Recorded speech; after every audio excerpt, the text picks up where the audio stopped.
cheat on your wife with mine, I will burn your life to the ground.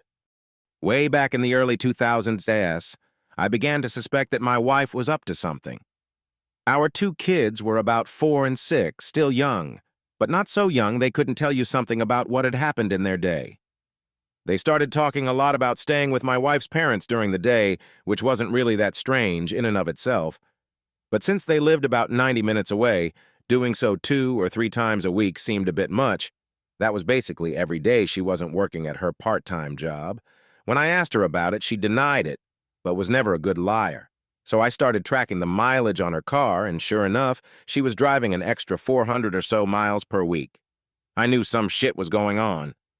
Then one day I sat down at the computer and she had left a sticky note with her AOL password written on it next to the keyboard. I could not resist and logged in to read her emails and saw a few email exchanges between her and her college BFF, where they discussed how my wife was regularly fucking one of her ex-BFs from high school. No mention of details about him other than my wife also talking shit about his wife making fun of how she'd gotten fat after having kids. Anyway, I printed out these email exchanges and stashed them. I still needed to know the details, so I called a friend who was a cop, and he suggested I call a guy he knew that had left the force to become a PI. Ron was great. I paid his retainer and gave him the emails and what little I knew about my wife's activities, and he figured out exactly what she was doing.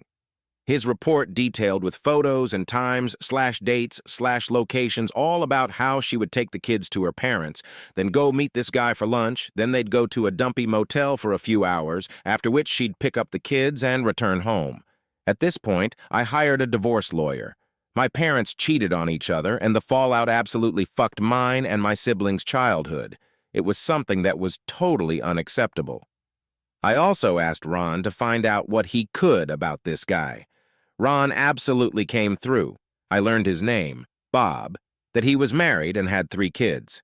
I also found out that he worked as a VP of sales for his father-in-law's business. At this point, I had my lawyer draw up the divorce papers. I also asked Ron for a couple more copies of his report, and one more thing I wanted him to do for me. On the same day I had my wife served with the divorce papers at her work, I had Ron meet with this guy's wife and show her everything he'd found out. She seemed nice, and I figured that she deserved to know what her dear hubby was up to. What she did with that information was up to her. While the information about my wife's infidelity didn't really matter in my divorce proceedings, Bob's wife did a real number on him. According to the publicly available court documents from the divorce and other related proceedings, she cleaned out their joint account, took the kids, and left. As soon as her dad found out what he'd done, Bob was fired. And since her parents actually owned the house where Bob and his wife lived, he also got evicted. Their divorce was ugly. Lots of fighting in and evidently out of court. I guess Bob went to the house and started arguing with his wife, and it escalated to the point that her brother stepped in, and Bob got his nose broken. There were restraining orders, a few more incidents with police reports, criminal charges, jail time, and so on.